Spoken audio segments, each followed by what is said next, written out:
বিসমিল্লাহির রহমানির রহিম। Panchrukhi Begum Anwara degree college কর্তৃক আয়োজিত আজকের অনলাইন ক্লাসে সবাইকে স্বাগত। আজ যে বিষয়ের উপর আমি আলোকপাত করব তা হলো কর্মীসংস্থান, ইংরেজিতে বলা হয় স্টাফিং। আর উপস্থাপনায় আছি আমি মোহাম্মদ মিজানুর রহমান, প্রভাষক ব্যবস্থাপনা বিভাগ, পাঁচরুখি বেগম আনোয়ারা ডিগ্রি কলেজ, ২৫০০ নারায়ণগঞ্জ। হ্যাঁ প্রিয় শিক্ষার্থী, তোমরা খাতা কলম নিয়ে প্রস্তুত হও এবং আমার লেকচারটি মনোযোগ সহকারে শোনো, তাহলে তোমরা ইনশাল্লাহ এই অধ্যায়ের উপর একটি ভালো ক্লাস তোমাদেরকে আমি উপহার দিব এবং তোমরা যদি মনোযোগী হও তাহলে তোমরা এই চ্যাপ্টারের উপর কি সফল হতে পারবা। তাহলে প্রথমেই আসি কর্মীসংস্থান, ইংরেজিতে বলা হচ্ছে স্টাফিং। কর্মীসংস্থান কি? প্রতিষ্ঠানের জন্য দক্ষ জনবল তৈরির লক্ষ্যে কর্মী সংগ্রহ, কর্মী নির্বাচন,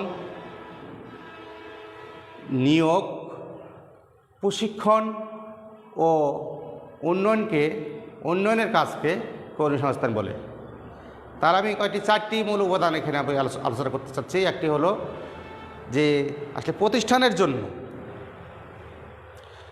দক্ষ জনবল তৈরির লক্ষ্যে এক, কর্মী সংগ্রহ, ২ নির্বাচন, ৩ নিয়োগ, ৪ পদোন্নতি। এই চারটি ফ্যাক্টর রয়েছে। এই চারটি কাজ সম্পন্ন করাই হলো কর্মীসংস্থান। তাহলে প্রিয় শিক্ষার্থী, কর্মীসংস্থানের ১ নম্বর কাজটি হলো কর্মী সংগ্রহ। আমরা যদি কোনো একটি প্রতিষ্ঠান তার লক্ষ্যে পৌঁছতে চাই, কোনো একটি প্রতিষ্ঠানে আমরা কি করতেছি, প্রতিষ্ঠান গড়তেছি, প্রতিষ্ঠান গড়ে প্রতিষ্ঠানকে চালাচ্ছি, এই প্রতিষ্ঠানটির কি লক্ষ্য অর্জন করতে আমরা কি বিভিন্ন প্রতিষ্ঠানের একটা লক্ষ্য থাকে, যে একটা লক্ষ্য সেট করা থাকে, লক্ষ্য অর্জন করব। তাহলে কি করতে হবে আমাদেরকে? প্রথমতই কি করতে হবে যে আমাদের কর্মীসংস্থানের যে 4টি বিষয় রয়েছে, 4টি বিষয়কে খুবই গুরুত্ব দিতে হবে। এই 4টি বিষয়ের গুরুত্বের উপর নির্ভর করতেছে আমরা প্রতিষ্ঠানের কাঙ্ক্ষিত লক্ষ্যে পৌঁছাতে পারবো কি না। তো 4টি বিষয় কী কী ছিল কর্মীসংস্থানের? এক ছিল কর্মী সংগ্রহ।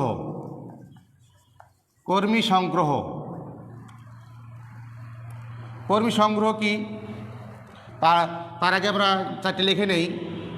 2 নম্বর নির্বাচন, 3 নম্বর নিয়োগ, 4 নম্বর হলো প্রশিক্ষণ।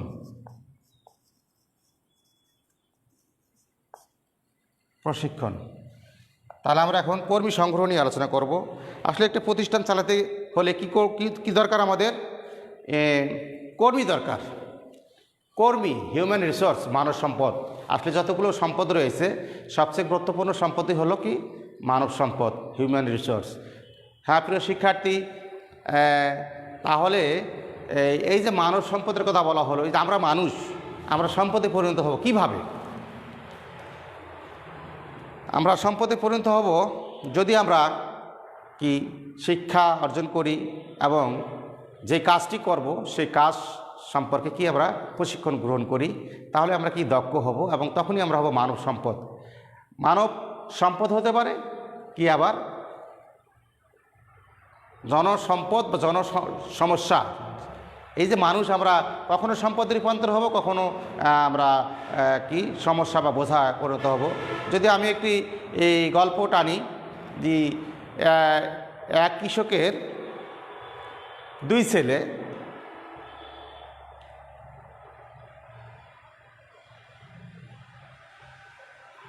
সালাম ও রফিক। তাহলে এক কৃষকের 2 ছেলে, নাম বললাম সালাম ও রফিক। সালাম লেখাপড়া শিখে সে প্রশিক্ষণ নিয়ে সে একটি ব্যাংকে চাকরি করতেছে। তো আমরা এই সালামকে বলতেছি এই হিউম্যান রিসোর্স, মানে দক্ষ মানব সম্পদ।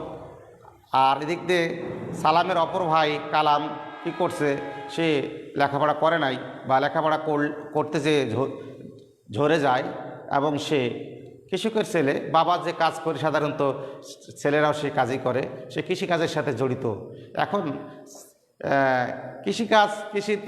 সে কৃষকের তেমন জমিজমাও নেই। তাহলে এখন দেখা গেছে সে কালাম কি আধুনিক কৃষির সাথেও সে কি সম্পৃক্ত নয় বা কাজ জানে না, বিধায় কালাম হয়ে গেল কি অদক্ষ জনশক্তি। বা কালাম এখন সে পরিবারের একটা বোঝার মতো হয়ে গেল। যদিও এখানে বলছি যে কীভাবে মানব সম্পদ তৈরি করা যায়। হ্যাঁ, যদি কালামও যদি আধুনিক কৃষি যন্ত্রপাতির সাথে পরিচিত হতো এবং আধুনিক কৃষি ব্যবস্থা সে শিখতে পারত, তাহলে সেও কি হতো, দক্ষ হতো। কিন্তু সে কৃষি কাজে ভালো করতে পারতেছে না, ভালো ফসল ফলাতে পারে না। সেই জন্য সে কী হয়ে গেল, সে অদক্ষ হয়ে গেল। তো আমরা এই যে প্রিয় শিক্ষার্থী, আজকে যে আমরা যে অধ্যায়টি নিয়ে আমরা আলোচনা করছি, এটি একটি গুরুত্বপূর্ণ অধ্যায়। আর তোমরা যদি মনোযোগী হও, তোমরা কমেন্টসের মাধ্যমে জানাও তোমাদের ক্লাসটি কেমন লাগছে, আমার সাউন্ড ঠিক আছে কিনা, আমার ছবি ঠিক আছে কিনা, তাহলে আমি তোমাদেরকে একটি চমৎকার ক্লাস উপহার দিতে সক্ষম হব। হ্যাঁ প্রিয় শিক্ষার্থী, তাহলে আমরা কর্মী সংগ্রহ নিয়ে আমরা এখন আলোচনা করব। কর্মী সংগ্রহ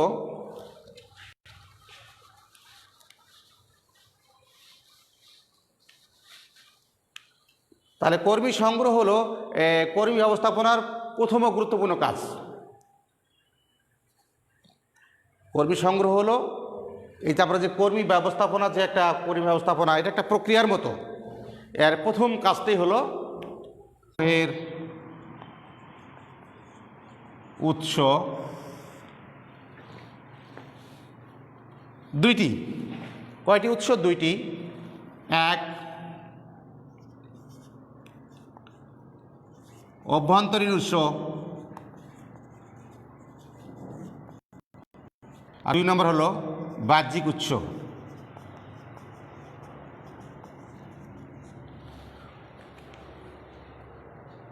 ইন্টারনাল সোর্স, আরেকটি হলো এক্সটার্নাল সোর্স।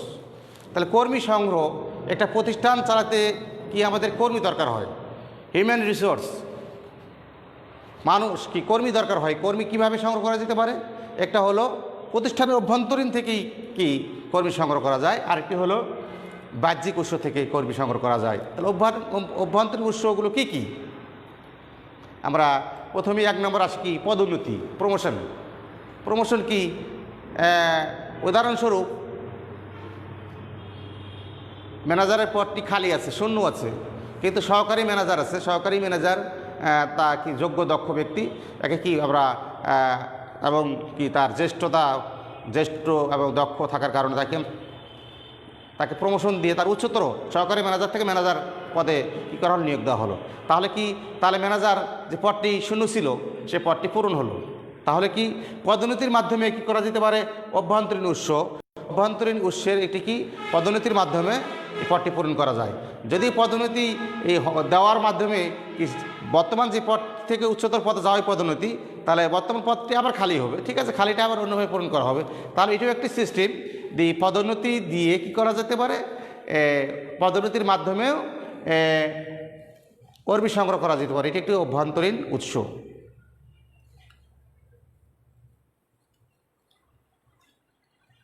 দুই নম্বর হলো নিয়োজিত যারা কর্মী রয়েছে, প্রতিষ্ঠানে যারা কর্মী নিয়োজিত আছে, তাদের যে সুপারিশের ভিত্তিতে আমরা কি করি, কর্মী সংগ্রহ করি। এটা একটি অভ্যন্তরীণ উৎস। অর্থাৎ একটি প্রতিষ্ঠান যেমন আমরা উদাহরণস্বরূপ বলতে পারি ফকির ফ্যাশন লিমিটেড, একটি গার্মেন্টস। ওই ফকির ফ্যাশনে যারা কি করতেছে, চাকরি করতেছে, তারা কি করলো, তারা তাদের আত্মীয় স্বজনকে কী করলো, যে বললো যে আমাদের চাকরির দরকার, বা প্রতিষ্ঠান যখন চাকরির কথা বলতো তখন বলছে হ্যাঁ আমাদের আত্মীয় স্বজন আছে, তো এদেরকে তারা কী করলো, তাদের পরিচিত জনদের তারা কী করলো, এখন নিয়ে গেল। তাহলে এটা হলো কি, যারা নিয়োজিত কর্মী ছিল তাদের সুপারিশের ভিত্তিতে কি হলো, এই কর্মী সংগ্রহ করা যেতে পারে। আর আছে অনেকগুলো সরকারি বা বড় বেসরকারি প্রতিষ্ঠান রয়েছে, তাদের সংঘ রয়েছে, ট্রেড ইউনিয়ন রয়েছে, ইউনিয়ন বা এই ধরনের সংঘ রয়েছে। সেই সংঘের সুপারিশের ভিত্তিতেও আমরা কি করতে পারি, আমরা কর্মী সংগ্রহ করতে পারি। তাহলে অভ্যন্তরীণ উৎস আমরা কটা পেলাম শিক্ষার্থী? আমরা অভ্যন্তরীণ আমরা 3টা উৎস থেকে আমরা এভাবে নিতে পারতেছি। 1 নম্বর বললাম প্রশিক্ষণ, 2 নম্বর নিয়োজিত কর্মীদের সুপারিশের ভিত্তিতে, আর 3 নম্বর কি বললাম? 3 নম্বর বললাম যে সংঘ থাকে, সরকারি বড় প্রতিষ্ঠান বা এগুলোতে কি ইউনিয়ন বা সংঘ থাকে, এই সংঘের সুপারিশের ভিত্তিতে আমরা কর্মী কি করতে পারি, সংগ্রহ করতে পারি। এই গেল আমাদের অভ্যন্তরীণ উৎস। এবার আমরা কি বাহ্যিক উৎস, আমরা বাহ্যিক উৎস নিয়ে আমরা এবার আলোচনা করব। প্রিয় শিক্ষার্থী, আমাদের যে বাহ্যিক উৎসগুলো রয়েছে এরা হলো 1 নম্বর চাকরি সন্ধানী। আসলে বর্তমানে কে বলবো যে আমাদের প্রতি বছর প্রায় 22 লক্ষ গ্রাজুয়েট বের হইতেছে, আর সেক্ষেত্রে মাত্র এই যে মাত্র চাকরি পাচ্ছে কত? প্রায় 1.5 লক্ষ।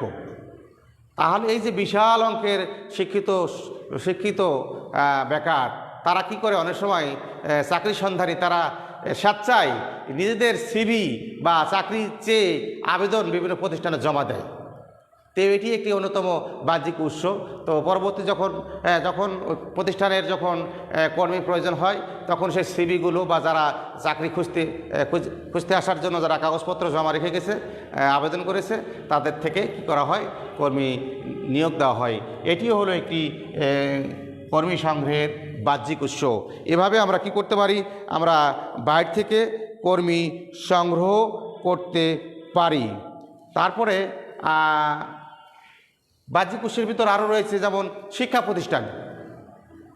প্রিয় শিক্ষার্থী, তোমাদেরকে একটি ইনফর্ম দিয়ে রাখি, যেমন ঢাকা বিশ্ববিদ্যালয়ে যারা বিবিএ এমবিএ করে আইবিএ থেকে, ঢাকা বিশ্ববিদ্যালয়ের আইবিএ ইনস্টিটিউট থেকে বিবিএ এমবিএ করে, সেখানে আগেই বিভিন্ন চাকরিদাতা প্রতিষ্ঠান তাদের চাহিদাপত্র দিয়ে রাখে, দিয়ে আমাদের ম্যানেজার লাগবে, এই পদে সেই পদে আমাদের লোক লাগবে, আমাদের লোক দেন।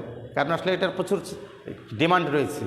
তাই আমি তোমাদেরকে অ্যাডভাইস করবো, একটু ভালোভাবে লেখাপড়া করে ঢাকা ইউনিভার্সিটির আইবিএ ইনস্টিটিউটের মাধ্যমে বিবিএ এমবিএ করা যায় কীভাবে, এটার জন্য তোমরা একটু চেষ্টা করো। ইনশাআল্লাহ তাহলে তোমরা কী করো, তোমার দ্বারা বেকার থাকতে হবে না। আমি কিছুক্ষণ আগে যে বলছিলাম 22 লক্ষ গ্রাজুয়েশন বের হইতেছে আর 1.5 লক্ষ কী হইতেছে চাকরির সুযোগ পাচ্ছে, বাকিরা বেকার ঘুরছে। আসলে বেকার সবাই তো বেকার ঘুরবে না, যারা দক্ষ হবে, যারা দক্ষ হতে পারবে, ভালো শিক্ষিত হয়ে ভালো ইনস্টিটিউট থেকে বের হয়ে ভালো কাজ জানবে, যারা, তাদেরকে বেকার থাকতে হয় না। উদাহরণস্বরূপ বললাম, ঢাকা বিশ্ববিদ্যালয়ের আইবি ইনস্টিটিউট থেকে যারা বের হয় বিবিএ এমবিএ কমপ্লিট করে, আসলে তারা বেকার থাকে না। এখানে আগে থেকে অগ্রিম ডিমান্ড দেওয়া আছে যে আমাদের এই পরিমাণ এতজন লোক দরকার, কিন্তু তারা ওভাবে সাপ্লাই করতে পারতেছে না।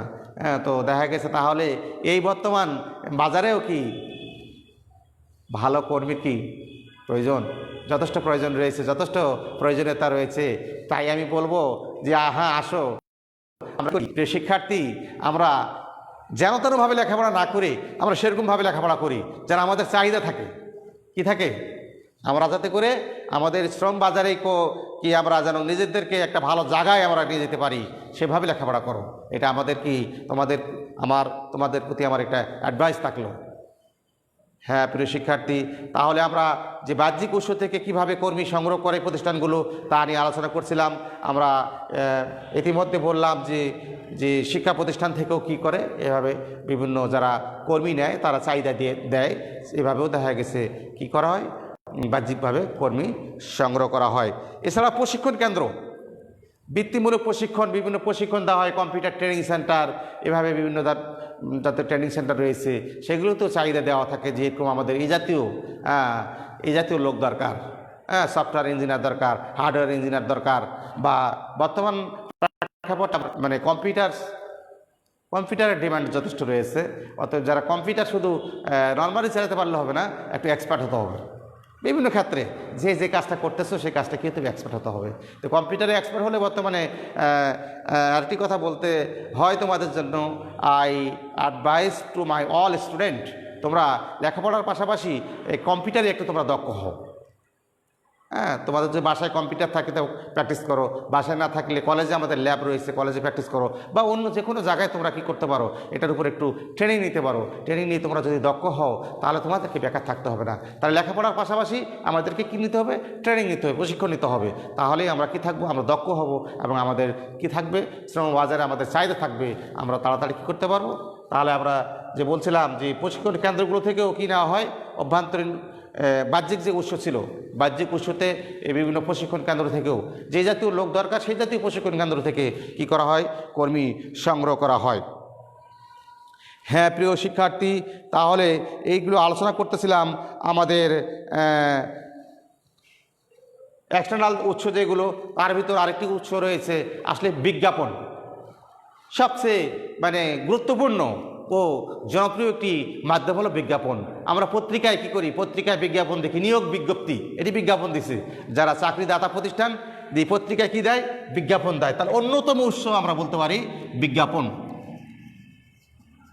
বিজ্ঞাপন, বিজ্ঞাপনে কি লেখা থাকে, লেখা থাকে নিয়োগ বিজ্ঞপ্তি, নিয়োগ বিজ্ঞপ্তি। তাহলে আমরা পত্রিকা খুললে দেখি নিয়োগ বিজ্ঞপ্তি। নিয়োগ বিজ্ঞপ্তি কী থাকে, পদের নাম থাকে, কি জাতীয় কোন পদের লোক নিবে, তারপরে কি থাকে, যোগ্যতা কি ধরনের যোগ্যতা লাগবে, শিক্ষাগত যোগ্যতা কেমন লাগবে, তার বয়স কত হতে হবে, বা তার বেতন কাঠামোটা কেমন, এভরিথিং সব কিছুই কোথায়, এই বিজ্ঞাপনে উল্লেখ থাকে। তাহলে বাহ্যিক উৎসের অন্যতম গুরুত্বপূর্ণ একটি উৎস হলো বিজ্ঞাপন বা নিয়োগ বিজ্ঞপ্তি। এই নিয়োগ বিজ্ঞপ্তির মাধ্যমে কর্মী কী করে, প্রতিষ্ঠানের চাকরি সম্বন্ধে জানতে পারে এবং সেখানে চাকরির আবেদন করে। তাহলে এতক্ষণ আমরা যে বিষয়গুলো নিয়ে যেটি নিয়ে আলোচনা করলাম সেটি হলো আমাদের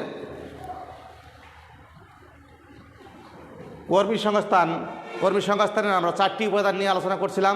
4টি উপাদানের কথা বলছিলাম। তার 1 নম্বর বলছিলাম কর্মী সংগ্রহ। তাহলে কর্মী সংগ্রহ আমরা করতে পারলাম। যদি কর্মী সংগ্রহ করতে পারি তাহলে কর্মী এখন নির্বাচন করব। কর্মী নির্বাচন আমরা পরবর্তী ক্লাসে নিয়ে আলোচনা করব। তারপরে রয়েছে কর্মী নিয়োগ, পরবর্তী ক্লাসে আলোচনা করব। এখন আমি এই যে কর্মী সংগ্রহের আমরা প্রথম যে স্টেপে আমরা বলছিলাম পদোন্নতি, এই পদোন্নতি নিয়ে একটু কথা বলব।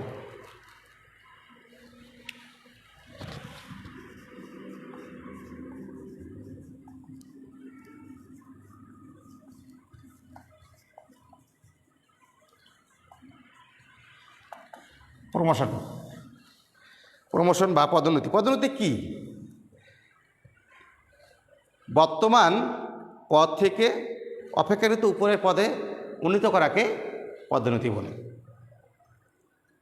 তাহলে আমি আমার লেকচারের শুরুতেই আমি বলছিলাম যে সহকারী ব্যবস্থাপক রয়েছে কিন্তু ব্যবস্থাপকের পদ খালি আছে। সেই ক্ষেত্রে কী বলছিলাম, যে সহকারী ব্যবস্থাপককে পদোন্নতিতে তাকে ব্যবস্থাপক বানানোর জন্য বলছিলাম। তাহলে এটা কি পদোন্নতি হলো? তাহলে সে ছিল অ্যাসিস্ট্যান্ট ম্যানেজার, হয়ে গেল ম্যানেজার। তাহলে তার পদের কি উন্নতি ঘটলো? আসলে পদোন্নতির সঙ্গে সঙ্গে কি থাকে, আসলে অন্যান্য সুযোগ সুবিধা বৃদ্ধি পায়, আর্থিক যে ফ্যাসিলিটিসগুলো রয়েছে সেগুলো আসলে বৃদ্ধি পায়। তবে হ্যাঁ, ব্যতিক্রমও রয়েছে, যেমন ড্রাই প্রমোশন, শুষ্ক পদোন্নতি। এমনও পদোন্নতি আছে যে পদোন্নতিতে তেমন সুযোগ সুবিধা, আর্থিক বা সুযোগ সুবিধা বৃদ্ধি হয় না, সমান্তরাল কোনো একটা পদে এরকম পদোন্নতি করা হয়। দায়িত্ব কর্তব্য একটু বাড়ে হয়তো, এই জাতীয় আছে। তবে এটা ব্যতিক্রম। সাধারণত পদোন্নতির সাথে কি রয়েছে, আর্থিক ও অনার্থিক সুযোগ সুবিধা রয়েছে। আর্থিক সুবিধাগুলো কি? আর্থিক সুবিধা হলো বেতন বৃদ্ধি। বর্তমানে যদি দেখা গেছে উদাহরণস্বরূপ একজন প্রভাষক 9ম গ্রেড, প্রভাষক থেকে যদি সহকারী অধ্যাপকের পদোন্নতি হয় তাহলে তার গ্রেড হবে কত? 6ষ্ঠ গ্রেড হবে। তাহলে গ্রেডটার উন্নয়ন ঘটলো, সেভাবে তার কি স্যালারি কাঠামো বৃদ্ধি হবে। তাহলে এলো কি পদোন্নতি। তাহলে আবার দেখা গেছে অনেক ক্ষেত্রে যেমন সহকারী ম্যানেজার সেক্ষেত্রে বলছিলাম যে অর্থের সঙ্গে সঙ্গে অনার্থিক সুবিধা বৃদ্ধি পায়। যেমন ব্যাংকের একজন ম্যানেজারের জন্য একটি আলাদা কক্ষ থাকে, কিন্তু অ্যাসিস্ট্যান্ট ম্যানেজারের সব ক্ষেত্রে থাকে না। তা ম্যানেজারের জন্য একটা আলাদা কক্ষ থাকে, আলাদা চেম্বার থাকে। তো যদি সহকারী ম্যানেজার থেকে ম্যানেজারে গেলে একটা চেম্বার পেলো, তাহলে একটি সুন্দর আর কর্ম পরিবেশটা সুন্দর হলো, তাহলে বেতন তো বৃদ্ধি হলোই, সাথে কি হলো, সাথে ভালো একটি পরিবেশ পেল। হ্যাঁ, তো এভাবে দেখা গেছে আমরা পদোন্নতি নিয়ে আমরা যে আলোচনা করতেছি, পদের যে উন্নয়ন তাকেই সংক্ষেপে বলা হয় পদোন্নতি। বর্তমান পদ থেকে অপেক্ষাকৃত উচ্চতর পদে উন্নয়নকেই পদোন্নতি বলে। তাহলে প্রিয় শিক্ষার্থী, পদোন্নয়নের যে মেথড, মেথড অফ প্রমোশন, পদোন্নতির পদ্ধতিগুলো নিয়ে আমরা এখন আলোচনা করব। আর এই পদোন্নতি কেন দরকার? আসলেই যারা কর্মী রয়েছে, যারা কাজ করছে, কর্মী বা কর্মকর্তা, আসলে আমরা যারা একটু উপর লেভেলে কাজ করে, যারা বড় পদে কাজ করে, আমরা তাদেরকে বলি কর্মকর্তা। আর যারা একটু নিচের দিকে কাজ করে তাদেরকে আমরা বলি কর্মী। কর্মী বা কর্মকর্তা যাই হোক না কেন, এদেরকে আমরা যদি কাজের আর গতিশীলতা আনতে চাই, তাহলে আমাদের পদোন্নতি দিতে হয়। তাই পদোন্নতি তো এমনিতে দেওয়া যায় না। পদোন্নতির কিছু ভিত্তি রয়েছে, যে ভিত্তিকে কেন্দ্র করে আমরা কী করে পদোন্নতি দিতে পারি। তাহলে একটি ভিত্তি রয়েছে পদোন্নতির, যে প্রথম পদোন্নতি 3টি ভিত্তির উপর বেস করে দেওয়া হয়। প্রথমত হলো 1 নাম্বার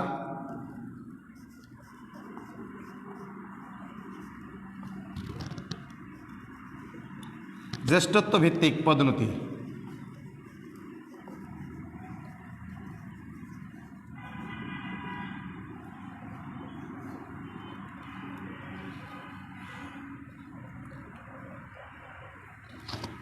বেসিস অন সিনিয়রিটি অর্থাৎ জ্যেষ্ঠ, বয়স আসলেই এই কর্মীর বয়স নয়, এখানে হলো কর্মী যে চাকরি করতেছে তার বয়সের উপর ভিত্তি করে যে পদোন্নতি, সেটাকে বলা হচ্ছে জ্যেষ্ঠত্ব ভিত্তিক পদোন্নতি। হ্যাঁ প্রিয় শিক্ষার্থী, আবারও আমি পরিষ্কার করে বলতে চাই যে আসলেই কর্মীর বয়স ফ্যাক্টর নয়। কর্মী কর্মক্ষেত্রে কত সময় চাকরি করেছে, চাকরির যে বয়স, চাকরি করতেছে, যেমন চাকরিতে যোগদান করেছে। আমি উদাহরণস্বরূপ ক ও খ দুজন ব্যক্তি, কয়ের বয়স 40 বছর, ক্ষয়ের বয়স 35 বছর। দেখা গেছে খ চাকরিতে যোগদান করেছে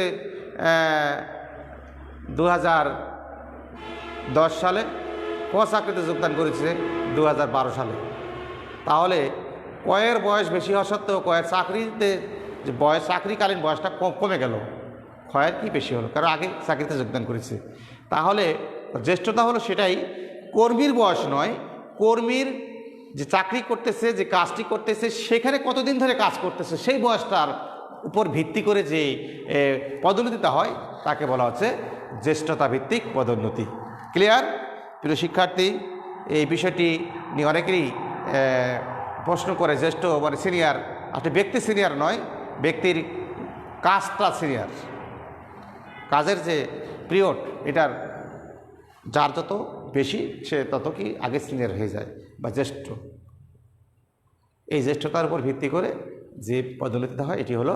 তাহলে পদোন্নতি আমরা কেন দিই? আসলে দেখা গেছে পদোন্নতি যদি না পায় একজন কর্মী, তাহলে কি হবে, সে কি করবে, শ্রম ঘূর্ণয়মান, অর্থাৎ এক প্রতিষ্ঠান ছেড়ে আরেক প্রতিষ্ঠানে যাবে চাকরির বেশি বেতনের আশায় বা ভালো পদের আশায়।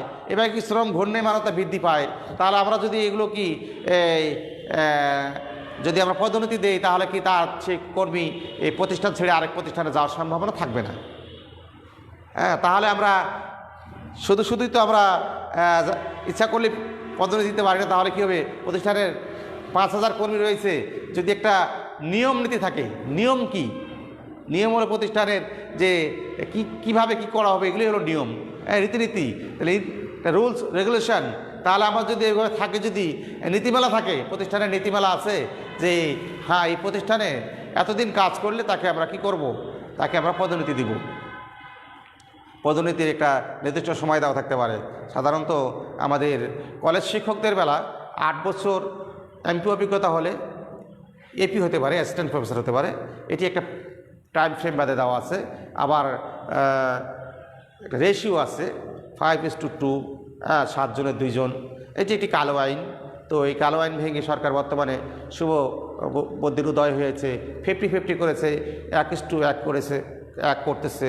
বা সেটা আসলে আমরা আরও এটা বলতে চাই যে আমি একজন ক্লাস থেকে যে বলছি, যারা দেখছেন যদি কর্তৃপক্ষ দেখে থাকেন, আসলে এটি 8 বছর পূর্ণ হলে সবাইকে সহকারী অধ্যাপক দেওয়া দরকার। আসলে কেউ পাবে কেউ পাবে না তা তো হয় না। হ্যাঁ, এখানে হতে পারতো কোনো একটা পরীক্ষা হতে পারতো, আরও কোনো কঠিন কিছু দেওয়া যদি, যে একটা পরীক্ষা হবে, পরীক্ষার মাধ্যমে যারা পাশ করবে তারা, তাহলে দেখা গেছে তাও সমস্যা কম হতো। কিন্তু কেউ পরীক্ষা ছাড়াই কেউ হয়ে গেল আর কেউ হতে পারলো না, একটা রেশিও দিয়ে এটাকে কাউকে আটকে রাখানো, আসলে এটা একটি কী বলবো, বেদনাদায়ক, কষ্টকর। আসলে শিক্ষকের মর্যাদা আমরা মুখেই বললাম, কিন্তু সরকার এটি কখন দিবে সেই প্রত্যাশায় আমরা এখনও আছি। আসলে তো জ্যেষ্ঠভিত্তিক পদোন্নতি ক্লিয়ার? হ্যাঁ প্রিয় শিক্ষার্থী, আমরা 2 নম্বরে আসলাম, যোগ্যতা বা মেধাভিত্তিক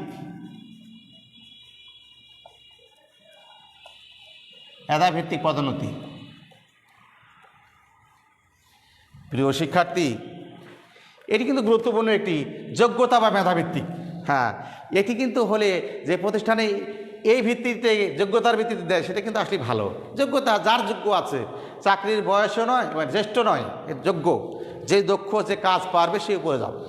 এটি আসলে চমৎকার একটি সিস্টেম। যদিও আমাদের সরকারিভাবে এই সিস্টেমটি বলবৎ নয়, আমাদের সরকারিভাবে মূলত এই জ্যেষ্ঠতাকে প্রাধান্য দেওয়া হয়, বা আমরা পরবর্তী একটা স্টেপ সেটার কথা বলবো। তো যোগ্যতা, যেসব প্রতিষ্ঠানে আসলে যোগ্যতা ভিত্তিক পদোন্নতি থাকে, এটি একটি চমৎকার, এটি এক্সেলেন্ট, এবং বলবো এটি আসলেই এখানে যারা অদক্ষ তাদের বলার কিছু থাকবে না। যোগ্য ব্যক্তি যোগ্য জায়গায় বসবে। আসলে আমাদের বর্তমান কি বলবো, এটি যদি আমি পদোন্নতি নিয়ে আলোচনা করতেছি, আসলে আমাদের অনেকগুলো সেক্টর, যেমন বাংলাদেশ বিমান, বাংলাদেশ রেলওয়ে, বাংলাদেশ বিদ্যুৎ, এই বিভাগগুলোতে কি আমরা আসলে কি বলবো, এগুলো এখন পর্যন্ত অদক্ষ ব্যবস্থাপনা চলতেছে। সরকার যদি এগুলোর উপর আরও কি ভালোভাবে দৃষ্টিপাত দেয়, আমরা পর্যালোচনা করে, তাহলে হয়তো এই প্রতিষ্ঠানগুলো লাভজনকে পরিণত হতে পারে। অন্যথায় আমাদের রাষ্ট্র কি অনেক ক্ষতিগ্রস্তের মধ্যে হচ্ছে, আমাদের রাষ্ট্র অনেক ক্ষতিগ্রস্ত হচ্ছে। আর রাষ্ট্রের প্রকৃত মালিক সাধারণ জনগণ, তাহলে আমরা সবাই ক্ষতিগ্রস্ত হচ্ছি। তাহলে আমাদেরও সচেতন হতে হবে, কোন কোন সেক্টর কি অদক্ষ ব্যবস্থাপনা রয়েছে, সেগুলোকে দক্ষ ব্যবস্থাপনা ফিরিয়ে আনতে হবে। এটি রাষ্ট্র যারা পরিচালনা করছে তাদের একটি অন্যতম দায়িত্ব, কর্তব্য। কেন ক্ষতির সম্মুখীন হব? প্রথমত একবারে রিমুভ করতে না পারলে, ক্ষতি রিমুভ করতে না পারলে কি ক্ষতিটাকে আমরা কী করবো, মিনিমাইজ করব, আস্তে আস্তে আমরা কি লাভজনক কাজ করব। কারণ যদি দেখা গেছে বিদ্যুৎ প্রাইভেট কোম্পানি হিসেবে লাভজনক হইতেছে, সরকারি কোম্পানি ক্ষতিগ্রস্ত হবে কেন? তাহলে সরকারি প্রতিষ্ঠানের যেসব দুর্বলতা রয়েছে, যোগ্য, এই জন্য বলছি যোগ্য মেধাভিত্তিক যেসব ব্যক্তি আমাকে লাভজনক করতে পারবে তাকেই আমরা এই জায়গায় বসাবো, এবং সে যাতে করে কি সেক্টরটাকে লাভজনক বানাতে পারে। তাহলে যোগ্যতা একটি সাংঘাতিক জিনিস। প্রিয় শিক্ষার্থী, তোমাদের জন্য আমার উপদেশ থাকবে, তোমরা যোগ্য হিসেবে গড়ে ওঠো, তোমরা লেখাপড়া শেখো, যে কাজটি তুমি করতে চাও, যা তুমি হতে চাও, সেই বিষয়গুলোর উপর আর কি তুমি প্রশিক্ষণ নাও, তুমি কি হও, যোগ্য ব্যক্তিত্ব হও। যোগ্য ব্যক্তির কদর সব জায়গায়।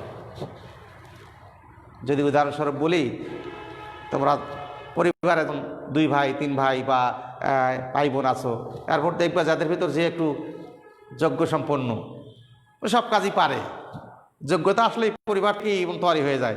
যেমন আমরা বলি শিক্ষার প্রথম ভিত্তিটা কোথায়, যে স্কুল কলেজ ইউনিভার্সিটি পড়লে শিক্ষিত হবে তা নয়, তার পরিবারই হলো প্রথম বিদ্যালয়, আর মা হলো প্রথম শিক্ষক।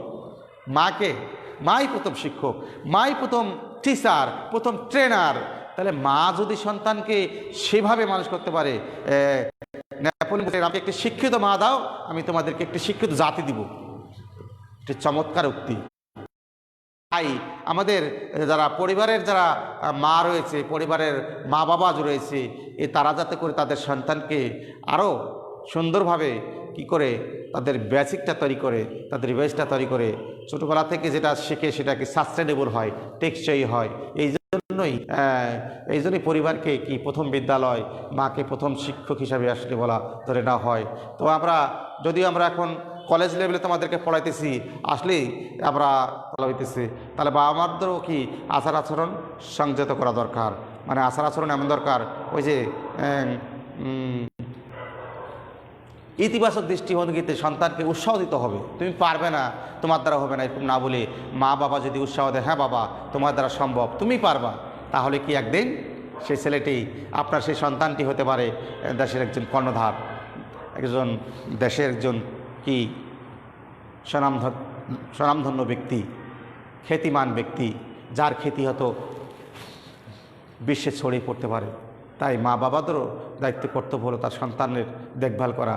হ্যাঁ, শুধু স্কুল কলেজ বা ইউনিভার্সিটি পাঠিয়ে দিয়েই যদি আমি বলি তারাই আমার সন্তানকে দেখভাল করবে, সন্তান আমার, তাই এর দেখভাল দায়িত্ব আমাকে নিতে হবে। সন্তান আমার সম্পদ, একে আমি কী করবো, হিউম্যান রিসোর্স, মানব সম্পদে রূপান্তর করব। এটি হওয়া দরকার প্রতিটি মা বাবার অন্যতম দায়িত্ব কর্তব্য। কারণ আমি যতই ল্যান্ড প্রপার্টি, বাড়ি গাড়ি করে রাখলাম, আমার সন্তান যদি ভালো মানুষ না হয়, সন্তান যদি এটি রক্ষা করার মতো তার যদি জ্ঞান না থাকে, তাহলে এগুলো একসময় কি সম্পদ একসময় হারিয়ে ফেলবে, সম্পদ তার থাকবে না। তাই সম্পদ সুরক্ষার জন্যও হলেও সন্তানকে কি করতে হবে, শিক্ষিত করতে হবে, যোগ্য করে তুলতে হবে। 3 নম্বর আরেকটি ভিত্তি, যে আমরা পদোন্নতির ভিত্তি নিয়ে একটা আলোচনা করব প্রিয় শিক্ষার্থী, সেটি হলো দুটোর মিশ্রণে। তাহলে জ্যেষ্ঠত্ব ও যোগ্যতার করে আসলে তার একটা প্রমোশন দেওয়া দরকার। তার জ্যেষ্ঠতা চিন্তা বড়, হ্যাঁ কাজ তো পারে, তাহলে এই দুটোকে মিশ্রণ করে কি করলো, চিন্তা ভাবনা করে তাকে পদোন্নতি দেওয়া হলো। তাহলে পদোন্নতির ভিত্তি হলো মোটামুটি, এই পদোন্নতির ভিত্তি কয়টা শিক্ষার্থী? 3টি। এই তিনটি ভিত্তির উপর আসলে বেসিস করেই মানে কি করা হয়, কর্মীদের বর্তমান পদ থেকে উচ্চতর পদে বসানো হয় বা তাদেরকে পদোন্নতি দেওয়া হয়। ক্লিয়ার প্রিয় শিক্ষার্থী? তাহলে আমরা কী নিয়ে আলোচনা করলাম? পদোন্নতি নিয়ে আলোচনা করলাম।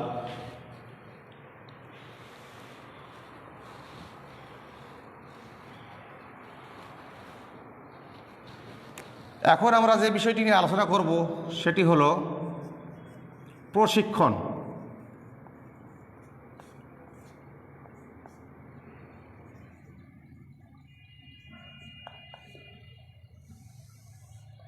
ট্রেনিং, প্রশিক্ষণ। তাহলে হোয়াট ইজ ট্রেনিং বা প্রশিক্ষণ কি?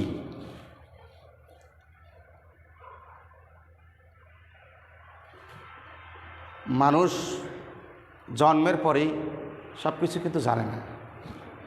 জন্মের পরে কি কথা বলতে শেখে, আস্তে আস্তে বড় হয়, আস্তে আস্তে শেখে লেখাপড়া শেখে, তারপরে সে এক সময় তার প্রাপ্তবয়স্ক হয়, তখন সে কী করতে যায়, লেখাপড়া শিখলো, লেখাপড়া শেখার পরে সে একটি চাকরিতে যোগদান করে। তাহলে চাকরিতে যোগদান করার পরে সে কাজ সম্বন্ধে তার জানা নেই।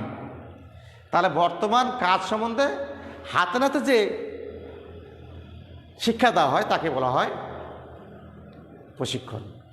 কর্মীর একটা তাত্ত্বিক জ্ঞান ছিল, আগে তো লেখাপড়া করছে, সাধারণ লেখাপড়া ছিল, সাথে যেই প্রতিষ্ঠানে জব করতে যাচ্ছে সেই প্রতিষ্ঠানের কাজ সম্বন্ধে কর্মীকে বোঝানোই হলো প্রশিক্ষণ। তা হাতে নাতে যে কাজটি, হাতে নাতে বলতে যে প্র্যাকটিক্যালিভাবে যে কাজটিকে শেখানো হচ্ছে, যে কাজটি কর্মী করবে।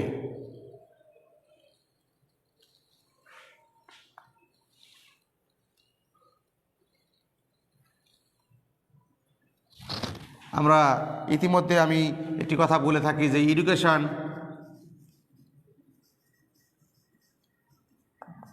প্লাস ট্রেনিং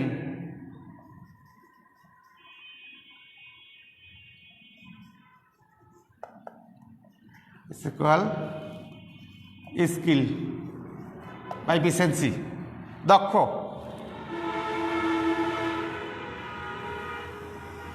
এটি আমি বিশ্বাস করি। শুধু শিক্ষিত হলেই হবে না, অনেক বড় বড় ডিগ্রি থাকলেই হবে না, তাকে কী নিতে হবে? ট্রেনিং নিতে হবে। তাহলে কি হবে? স্কিল হবে বা ইফিসিয়েন্সি মানে দক্ষতা আসবে, তার ভিতরে একটা দক্ষতা আসবে। তো এই ট্রেনিং নিয়ে আমরা এখন আমাদের এখন আলোচনা, এখন আমরা ট্রেনিং নিয়ে আমরা আলোচনা করব। ট্রেনিং কি, ট্রেনিং কেন প্রয়োজন, কিভাবে ট্রেনিং করব, ইত্যাদি বিষয় নিয়ে এখন আমরা আলোচনা করব। তাহলে কর্মীর বর্তমান কাজ সম্বন্ধে তাকে যে শিক্ষা দেওয়া হয় তাকেই প্রশিক্ষণ বলে। তাহলে বর্তমান কাজের আগেও কিন্তু তার কিছু জ্ঞান ছিল, কি তাত্ত্বিক জ্ঞান ছিল, লেখাপড়া করছে, সাধারণ দেখা গেছে সে কি গ্রাজুয়েট বা মাস্টার্স কমপ্লিট করা আছে। হ্যাঁ, তো এখন দেখা গেছে কি করলো, সে একটি ব্যাংকে চাকরি করলো, ব্যাংকে চাকরি করা, ব্যাংকে কি করলো, ব্যাংকে সে চাকরির যোগদান করলো। আরও যে স্টেপগুলো বাকি, কর্মী এই নির্বাচন নিয়োগ, এটি আগামী ক্লাসে তোমাদের এখানে আলোচনা করব। তো কর্মী নিয়োগ হলো, কর্মী নির্বাচন করা হলো, তারপর নিয়োগ পেলো, নিয়োগ পাওয়ার পরই তো আমরা কি, কর্মী যখন কাজ শুরু করতে যাবে তখন দেখা গেছে সে কাজ আর পারতেছে না। কাজ পারবে কেমনে? কাজ সম্বন্ধে তার কাছে জানা থাকতে হবে। তখনই আমরা কি হাতে কর্মে তাকে কী করা হয়? শিক্ষা দেওয়া হয়। তাহলে এই হাতে কর্মে শিক্ষা দেয় হলো প্রশিক্ষণ। ক্লিয়ার প্রিয় শিক্ষার্থী? তো এই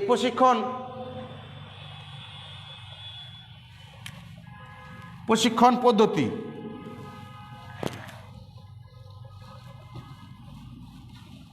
আমরা এখন প্রশিক্ষণ কিভাবে দিতে পারব, প্রশিক্ষণ পদ্ধতি নিয়ে আলোচনা করব। প্রশিক্ষণ পদ্ধতি,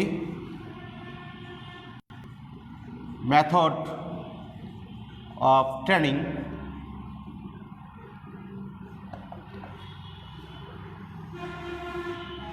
তাহলে কাজের মাধ্যমে ট্রেনিং, কাজের মাধ্যমে প্রশিক্ষণ।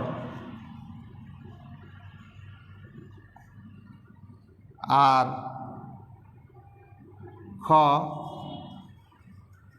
কাজের বাইরে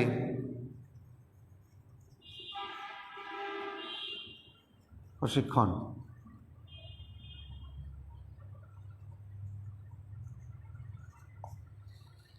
এটা কাজের মাধ্যমে শিক্ষিতন বলা হয় অন দ্য জব ট্রেনিং।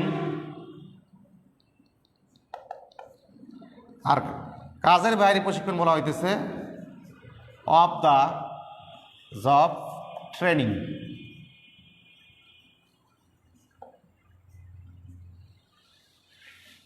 তাহলে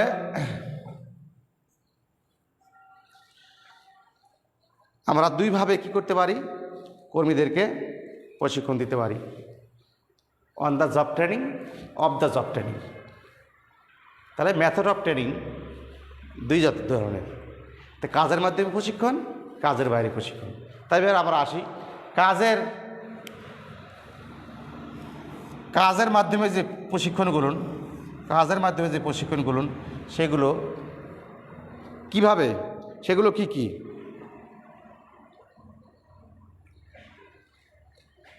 তাহলে কাজের মাধ্যমে 1 নম্বর শিক্ষানবিশ প্রশিক্ষণ।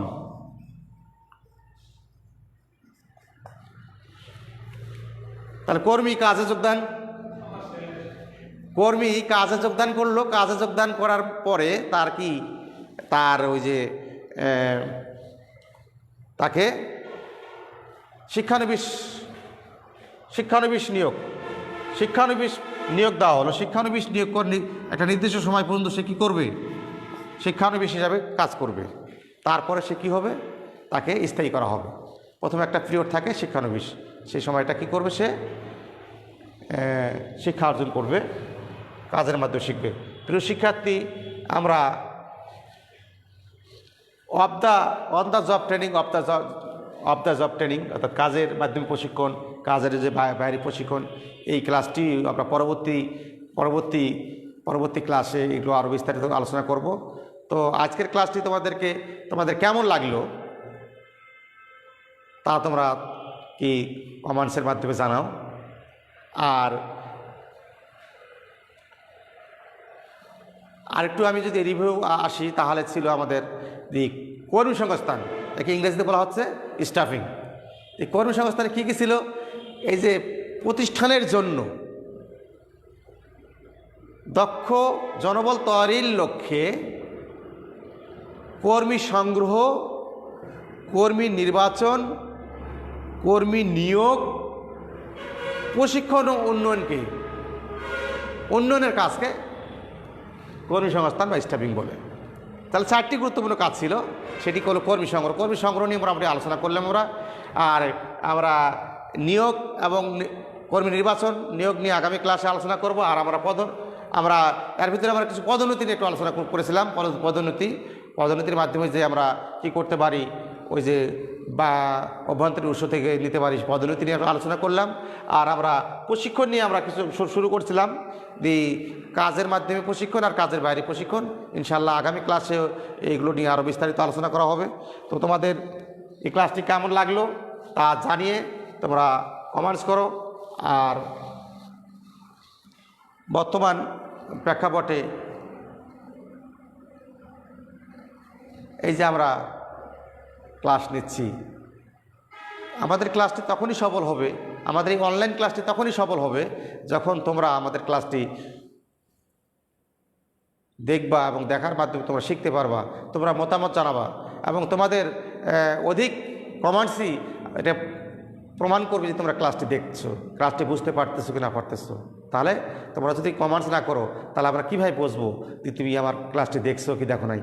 তাহলে কমেন্টস করো, বুঝলে বুঝেছি, না বুঝলে কোন কোন জায়গায় বোঝো নাই সেই বিষয়গুলো বলো। পরবর্তী ক্লাসে ইনশাল্লাহ সেগুলো আরও কি ভালোভাবে উপস্থাপন করার চেষ্টা করা হবে। তো তোমাদের সুস্বাস্থ্য কামনা করছি, তোমরা সবাই ভালো থাকো।